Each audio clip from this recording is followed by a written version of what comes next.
situation like this without a sales tax kicker incentive, then we're really only looking at to help the development. And I guess, you know, a win-win situation for the developer and the county is get a piece of property and get the property tax on it so we can deliver services to everybody. Or in the general fund. Is that a fair statement? I think it's a very fair assessment, yes. Okay, but in this case, the only thing that we're not gaining any property tax because the base we will get minus a provision for debt service. Okay.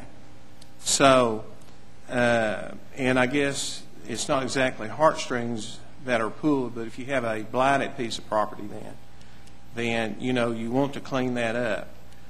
But, you know, I don't see where that the county is sort of negotiation or being brought in or the workshops or anything like that, because I went up there and I pulled the public records on this. As I see that he has bought this piece of property from 9 condo owners for $303,000. I also looked at the piece of property next to it, which is half the size, and it is a lot more valuable. And when he does the improvements, this is going to be a lot more valuable to him. Now, is it possible for him to rent these for more than what's being presented? I think so, because in 2002, there are several that was in that building that was sold for $225,000. So if these are nicer and improved, I would think that he's already knows the numbers, and you all know the numbers on this. And I'm not really sure that a TIF is needed because this also has historical property type things, and he's going to get an incentive from somebody. There's no incentive on a historical piece of property. You have to go through a whole other procedure to get historic tax credits that he's not doing. They'd have to be rental. Since these are ownership, there won't be any. But I want to add that if these sell for more, then county tax revenues will be more because the taxes will be higher than we're estimating. But we think we have a reason, given the size of these, which are significantly smaller than the ones that were in there. But if I was to make a recommendation that this be done in 4 years, I don't know if the amount would be decreased, but that the TIF ended in 10 years, what harm that would be. And the other thing that really troubles me about this is the note already has been extended once, and he's looking at April 30th date to either have the financing in place today or to extend that or the note to be due. And to me, he already has no capital in it, and he's looking for a lot of breaks. Oh, he's got significant. They're going to put, what, $1 million as part of their development costs in this. And if for some reason it doesn't happen, then this is all no, and it's like we were never here. Everybody wants to clean up a blighted piece of property, but what is the city and the county willing to do at what cost? And I think you hear concerns from a lot of different people. I understand that. And are you saying that the project would fail if we say we'd like to see it completed in 4 years and the TIF ended in 10? Yes, the numbers we went over were that 15 years of the tax paying off that note were necessary to close the gap before a bank would finance. No middle ground.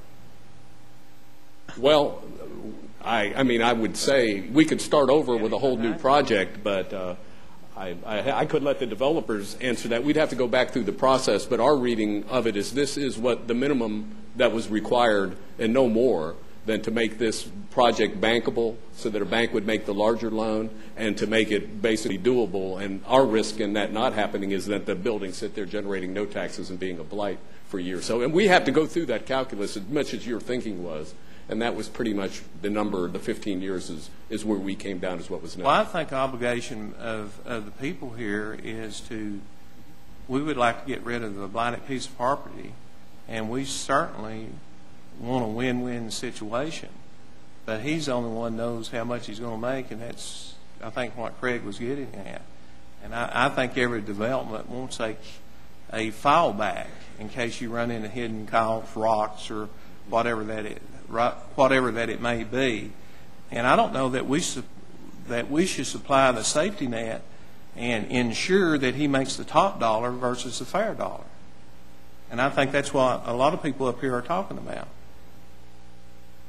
Well, I can only respond to that as we think that there's the element of risk in that too. I mean, nobody knows. If people knew that they could sell, that they could develop, build, and sell, that the market would support that, there'd be a lot more development than there is. I mean, the developer is at risk for this with all the units out there, and that has to enter in the calculation as well. But I understand what the concerns are. They're very much the concerns. They're the same concerns we have. I mean, they're no different. And as far as it deteriorating anymore, I would suspect that codes would condemn it, and he'd either have a choice to turn it down or we'd send him the bill.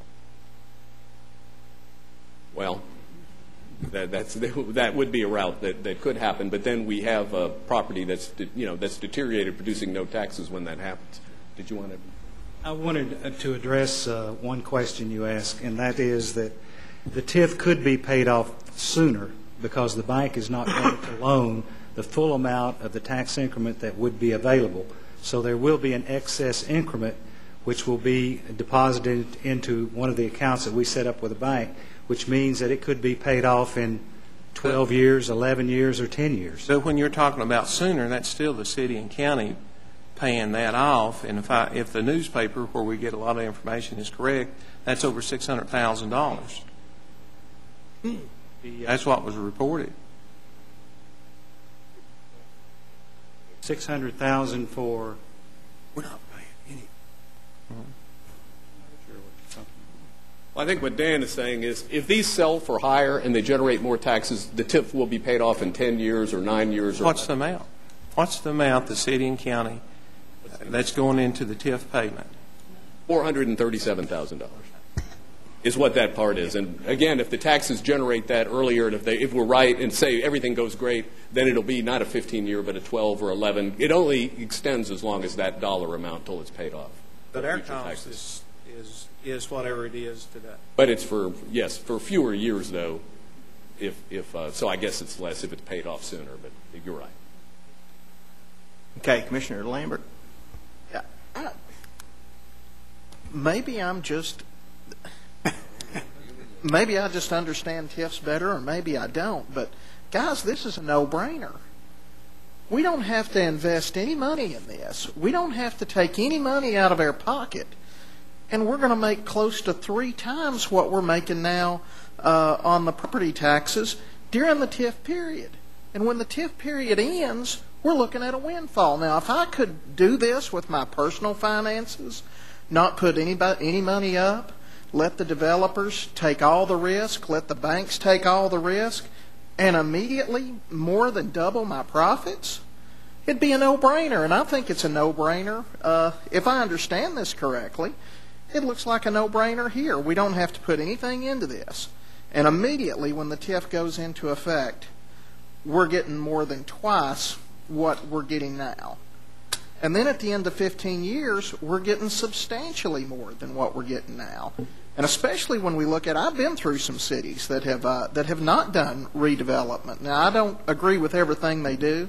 I don't agree with some of the use of eminent domain that some municipalities are doing. But I tell you what, I've driven through some cities that look like a bomb had gone off because they didn't do this kind of thing to save their downtown. So when you look at that, it doesn't cost us anything. We're going to more than double our property taxes, and guess what? As another benefit, we're going to have a beautiful city to live in. I think it's a no-brainer unless there's something I'm not getting here. I intend to vote for this, and I'd like to encourage everyone else to vote for this. I think it's going to be good for Knoxville, and it's going to be good for Knox County. Okay, thank you. Commissioner Kate. Thank you, Mr. Chairman. I've dealt with probably 15, 20 of these over the course of my career. They are designed, as Mr. Tiller said, actually as an integral part of the financing package. There is no financing package without this. We're not paying anything to anybody. And Commissioner Lambert tried, our only deal is to get more money, which, if anything, will help, albeit a little bit, with our budget situation. In addition to that, I would be willing to bet both of these buildings, this one and the next one, will sit there another 10 years. We've got a developer that's willing to shell out $1 million of his own money to put it in this building and to roll the dice. Now, if he is more successful, Commissioner Lutho, the TIF will be paid off sooner. If he's less successful, it'll be paid off in 15 years, but rest assured, it will be paid back. We've got nothing to lose and everything to gain, and I would encourage everybody to support this. Okay, Commissioner Hammond. Mr. Chairman, I'm a bit scared because I find myself agreeing with Commissioner Lambert. And so, so I just wanted to say that I do agree with what Commissioner Lambert had to say, that